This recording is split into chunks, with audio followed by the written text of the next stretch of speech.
Assalamualaikum warahmatullahi wabarakatuh. Oke, kita lanjutkan saja ceritanya. Tapi seperti biasa, yang belum bantu tekan tombol like, bantu dulu Mimin untuk tekan tombol like-nya. Yes. Bab 3035 sampai bab 3036. Baru-baru ini saya mendapat rahasia tentang mendapatkan tubuh abadi. Namun, sangat berbahaya untuk menemukan tubuh abadi. Saya perlu mencari penolong. Ye Chong lalu berkata dengan santai. Mendengar ini, Long Zaiye bahkan lebih terkejut. Apa maksudmu? Ye Chong tersenyum dan berkata, abadi. Badan, bagaimana dengan alat tawar-menawar ini? Kerjasama? Long Zaiye menatap Ye Chong dengan heran. Apakah kamu sakit? Bagaimana aku bisa bekerja sama denganmu? Apakah kamu pikir aku akan bekerja sama denganmu? Ye Chong tidak marah.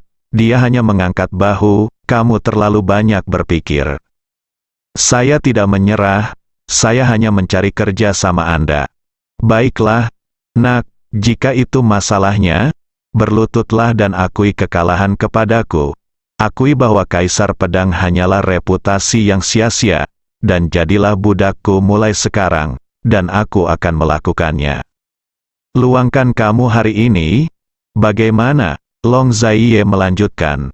Hahaha, tampaknya Raja Pedang hanyalah reputasi yang sia-sia. Long Zaiye berkata sambil tersenyum. Dia pikir Ye Chong takut padanya. Ye Chong menggelengkan kepalanya. Aku hanya tidak mau untuk bersamamu. Berjuang? Long Zaiye mengangkat alisnya. Ada apa? Tuan Kaisar Pedang? Apakah kamu takut? Tunggu sebentar. Kata Ye Chong. Long Zaiye mencibir. Bagus sekali. Kalau begitu mari kita mulai. Ye Chong tersenyum. Lalu melangkah ke depan Zhu Jiayin dan menghadap Long Zaiye. Zhou Yutong juga khawatir di sampingnya. Orang ini datang dengan niat buruk dan terlihat sangat kuat. Dia juga khawatir Ye Chong akan melakukannya, menderita kerugian. Zhu Jiayin berkata kepada Ye Chong, Ye Chong, jangan dengarkan dia. Dia melakukan ini adalah cara untuk memprovokasi jenderal. Saat ini, Long Zaiye sedang sinis. Melihat Ye Chong, Tuan Kaisar Pedang, ada apa? Apakah kamu ingin bersembunyi di belakang seorang wanita? Memikirkan hal ini, Zhu Jiayin menggelengkan kepalanya. Tidak apa-apa, Tuan Wortel, kita bisa menyelesaikannya sendiri. Wortel sama sekali tidak bisa menghentikan Long Zaiye. Bahkan keluarga kerajaan Yidali pun tidak bisa menghentikan Long Zaiye. Zhu Jiayin mengetahui kekuatan Kerot di Yidali, tapi bagaimanapun juga dia adalah orang biasa, dan Long setidaknya adalah dewa tanah di alam liar. Kekuatan kedua belah pihak tidak setara. Nona Zhu Jiayin, apakah ada masalah? Jika orang ini ada di sini untuk menimbulkan masalah bagi Tuan Ye dan Anda, tolong beritahu saya dan saya akan menyelesaikannya, kata Kerot. Meskipun Kerot tidak mengerti bahasa Mandarin, dia tahu dari ekspresi Zhu Jiayin bahwa pendatang baru ini pasti menimbulkan masalah. Jika Anda bisa memasuki sekte transenden seperti Dong Tianting, Anda sebenarnya tidak perlu peduli dengan kekuatan seperti saluran pertama. Ye Chong tahu bahwa alasan mengapa Long Zaiye begitu merajalela adalah karena dia memegang tiket ke surga timur di tangannya. Anda harus tahu bahwa, apalagi keluarga panjang, seluruh sistem keluarga tersembunyi sekarang menghormati First Passage. Zhu Jiayin tidak tahu mengapa Long Zaiye tidak menganggap serius saluran pertama. Haha, Anda sangat bangga. Ini Yidali, bukan Tiongkok. Karena itu, bahkan di Tiongkok, jika Anda mengira ini hanya saluran pertama, saya akan mendengarkan Anda. Pesan, Long Zaiye mencibir, tidak, kamu tidak diperbolehkan bertarung selama saya di sini. Kata Zhu Jiayin. Zhu Jiayin tahu bahwa Ye Chong terluka parah. Haha, apa yang kamu lakukan? Aku hanya ingin bertarung dengan Kaisar Pedang yang agung. Long Zaiye mencibir. Zhu Jiayin mendengar petunjuknya dan segera berdiri dan berkata dengan ekspresi serius, "Long Zaiye, kamu dari keluarga Long kan? Saya Zhu Jiayin di saluran pertama, siapa kamu akan lakukan?" Anthony mengira Long Zaiye benar-benar ada di sini untuk membantunya kali ini. Dengan ekspresi bangga di wajahnya, dia mengedipkan mata secara provokatif pada Ye Chong. "Tentu saja, saya tidak menargetkan Anda. Lagi pula, Anda cukup terkenal di Tiongkok, tetapi karena Anda menindas teman-teman saya, Anda tidak dapat menyalahkan saya. Terakhir kali di rumah Long, kita tidak bertengkar hebat.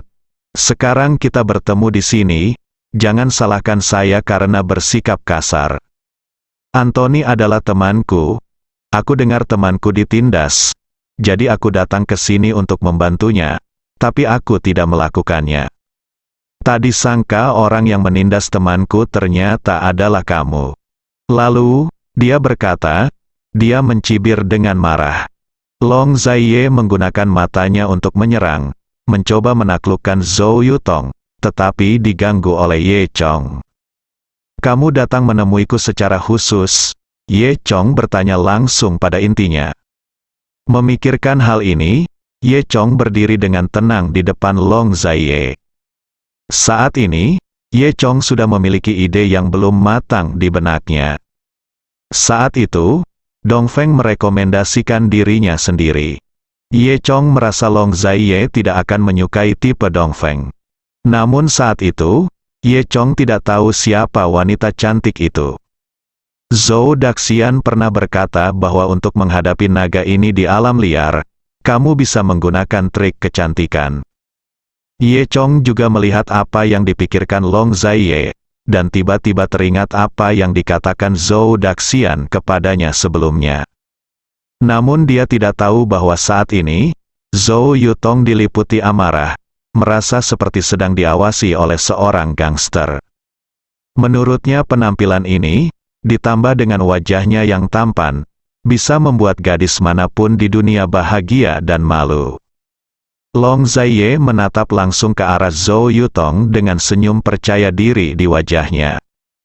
"Tidak ada cara lain, sekarang aku hanya perlu membunuh Ye Chong ini dulu, dan aku menerima yang lainnya."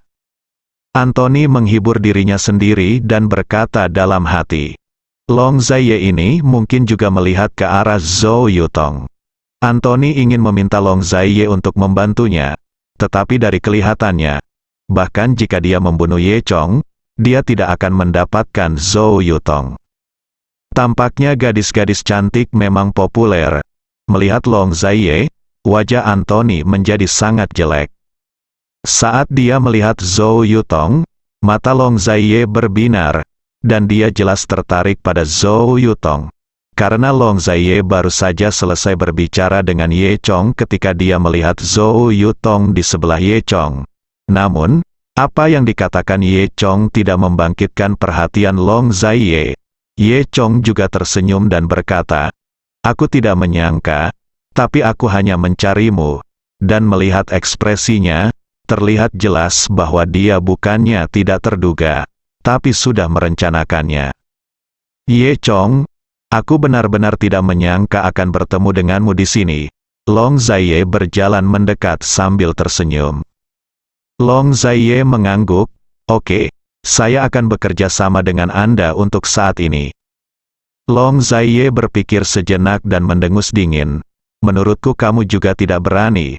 Jika kamu berani berbohong padaku, kamu akan mati 10 kali lebih buruk dari sekarang, kurang dari AII sama dengan 5 lebih besar dari." "Berhenti bicara omong kosong. Bisakah kita bekerja sama?" kata Ye Chong. "Tentu saja. Mengapa aku harus berbohong?" "Ye," kata Chong. "Tubuh keabadian." Long Zaiye menyipitkan matanya. "Apakah kamu mengatakan yang sebenarnya?" Namun, dia tidak menunjukkannya. Dia tahu bahwa Ye Chong pasti punya alasan untuk melakukan ini. "Haha, aku hanya menyukai gadis kecil pemalu sepertimu." Long Zaiye berkata, "Aku tahu kamu naksir aku. Tidak apa-apa, kita akan bicara lain kali, haha." Ye Chong memandang Anthony dan berkata sambil tersenyum, Saya mendengar bahwa Anda datang ke sini untuk membuat masalah. Mengapa Anda tidak melakukan apapun dan hanya ingin pergi? Bukankah itu terlalu memalukan? Dan Anthony bahkan lebih parah lagi. Semua tulang di tubuhnya mungkin patah. Dia jatuh ke tanah seperti genangan lumpur, bergumam pada dirinya sendiri. Kami bukan teman, Ye Chong berkata. Ada sesuatu salah dengan orang ini. Itu yang kuinginkan? Zhu Jiayin memandang Ye Chong dengan bingung. Kalau begitu, kamu masih membawanya bersamamu. Ia sudah lama melihat bahwa naga di alam liar ini bukanlah makhluk yang baik. Dia pasti akan melakukannya, Ye Chong berkata dengan pasti. Melihat Ye Chong berkata bahwa dia tidak bisa mengalahkan Long Zaiye, Zhu Jiayin bertanya dengan cemas. Menurutku Long Zaiye ini bukan partner yang baik. Berhati-hatilah saat menemukan rahasia keabadian. Dia mungkin menambah penghinaan pada cedera. Terlebih lagi, tidak disarankan menggunakan pil untuk memulihkan kekuatan sementara. Cara ini untuk menopang tubuh terlebih dahulu. Ye Chong hanya akan menggunakannya jika terpaksa. Ye Chong menggelengkan kepalanya. Dengan kekuatannya saat ini, bahkan jika dia meminum pilnya, dia mungkin tidak akan menandingi Long Zaiye. Jika kita benar-benar bertarung, bisakah kamu mengalahkannya? Zhu Jiayin bertanya lagi. Ye Chong mengangguk, itu benar. Ye Chong, apakah kamu benar-benar ingin membawa Long Zaiye bersamamu untuk menemukan rahasia keabadian? Zhu Jiayin bertanya. Di jalan, Ye Chong, Zhou Yutong dan Zhu Jiayin sedang berkomunikasi dalam bahasa Mandarin yang tidak dapat dipahami orang lain. Kemudian, semua orang masuk ke dalam mobil bisnis Duke Marino dan menuju ke istana Charles bersama-sama. Meskipun mata Duke Marino menyala-nyala, dia tidak punya pilihan selain membiarkannya pergi. Setelah itu, dia mengundang Ye Chong, Zhou Yutong, Zhu Jiayin dan lainnya dan pergi dari sini. Duke Marino, ayo berangkat dulu, kata Carlotte. Duke Marino baru saja mendapat janji kosong dari Carlotte, yang tidak ada artinya sama sekali. Namun, Duke Marino tidak punya pilihan selain mengangguk diam-diam. Carlotte tidak punya pilihan selain menghiburnya terlebih dahulu. Duke Marino, mohon jangan khawatir. Saya akan kembali dan melapor kepada Lord Charles II segera. Kami pasti akan memberinya keadilan atas orang jahat yang memukul anakmu. Ada hukumannya Tuan Wortel, Anda tahu, ini di Idali. Anak saya dipukuli seperti ini, bahkan Charles II tidak akan mengabaikannya. Bagaimana menurut Anda? Duke Marino menahan amarahnya dan kata Carlotte. Namun, pertama, bukan Ye Chong yang baru saja bergerak, dan kedua, Ye Chong sekarang ditahan oleh Carlotte, jadi Duke Marino hanya bisa menatap. Dia ingin menangkap Ye Chong juga untuk membalaskan dendam putranya. Adipati Marino tahu bahwa masalah ini berkaitan erat dengan Ye Chong. Bagaimana Duke Marino bisa melakukan ini jika dia dipukuli seperti ini? Meski baru diumumkan bahwa Anthony telah kehilangan hak waris Duke, dia tetaplah putra kandungnya. Wajah Adipati Marino berubah warna menjadi hati babi. Meskipun Duke Marino terus mendesak perintah, para pengawal ini tetap tidak berani maju dan hanya bisa melihat Long Zaiye pergi. Dan melihat pemandangan ini, bagaimana mungkin pengawal lainnya berani bergerak? Ada dua pengawal yang menghalangi jalan Long Zaiye, dan tidak terlihat apa yang dilakukan Long Zaiye.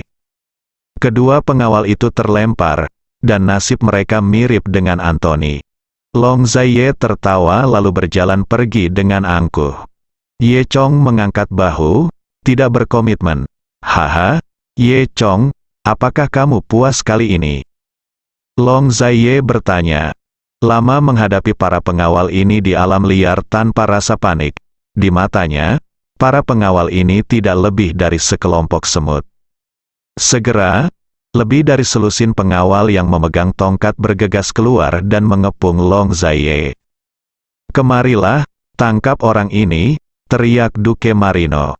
Adipati Marino langsung berlari menghampiri dan naik pitam saat melihat putranya dipukuli seperti ini. Semua orang di sekitar ketakutan. Dia menamparkan Anthony seperti ini. Apakah dia masih manusia? Sebelum dia selesai berbicara, dia memuntahkan lepuh darah dan jatuh ke tanah dengan hidup atau mati yang tidak diketahui.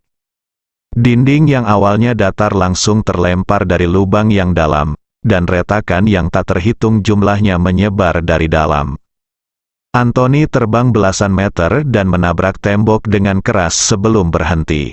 Dengan tamparan ini, Anthony terlempar, tapi Long Zaiye tidak pandai mengendalikan kekuatan seperti Ye Chong.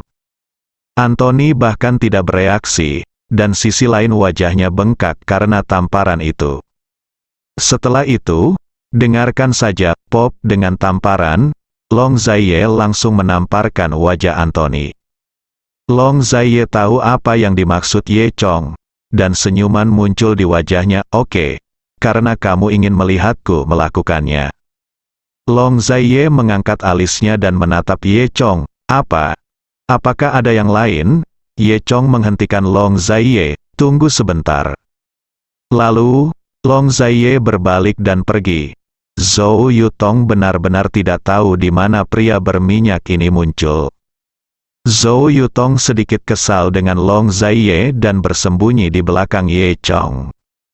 Si cantik ini, apakah kamu tertarik untuk minum? Aku akan mentraktirmu, bagaimana? Long Zaiye bertanya. Karena itu, Long Zaiye menatap Zhou Yutong lagi, menunjukkan senyum menawan dan percaya diri. Bagus sekali, dalam 3 hari-hari, jika kamu berani berbohong padaku, berhati-hatilah aku tidak akan membiarkanmu. Kata Long Zaiye. Ye Chong berkata, dalam 3 hari, saya akan memberitahu Anda kalau begitu. Kemudian, Long Zaiye menoleh ke arah Ye Chong, katakan itu. Kapan kita akan berangkat? Long Zaiye tersenyum dan berkata, ada terlalu banyak hal yang tidak kamu mengerti. Keabadian, sayang Long, apakah kamu benar-benar percaya omong kosong seperti itu? Anthony masih menolak untuk menyerah. Long Zaiye tersenyum, tentu saja, kami adalah teman baik, tetapi dibandingkan dengan keabadian, hal-hal lain tidak begitu penting. Oh, Long sayang, kenapa kamu melakukan ini? Bukankah kita teman baik? Tanya Anthony. Anthony tahu sedikit bahasa Mandarin, jadi dia tercengang ketika mendengar bahwa Long Zaiye, yang datang membantunya, tiba-tiba ingin bekerja sama dengan Ye Chong. Ye Chong menyentuh hidungnya dengan tangannya. Ya, seorang ahli mengatakan kepada saya sebelumnya bahwa jika Anda ingin sukses, Anda harus menemukan wanita cantik dan menggunakan jebakan kecantikan di Long Zaiye. Ye Chong dengan cepat menjelaskan, tidak, ini bukan ide saya, ini yang dikatakan Master. Ye Chong, mari kita lihat apakah aku tidak mencekikmu sampai mati. Beraninya aku membiarkanmu menggunakan jebakan kecantikanmu. Zhou Yutong dengan marah mengulurkan tangannya ke arah Ye Pahachong. Ada yang bisa saya bantu. Zhou Yutong menunjuk hidungnya dengan jari putih. Zhou Yutong berada di rumah di pojok, mengenang apa yang terjadi hari ini. Hanya memberikan plot novelnya, para senior gila ingin membunuhku setiap tahun. Ye Chong berhenti sejenak, menatap Zhou Yutong, dan berkata sambil tersenyum, kalau begitu kita harus meminta bantuan Nona Zhou. Bersambung.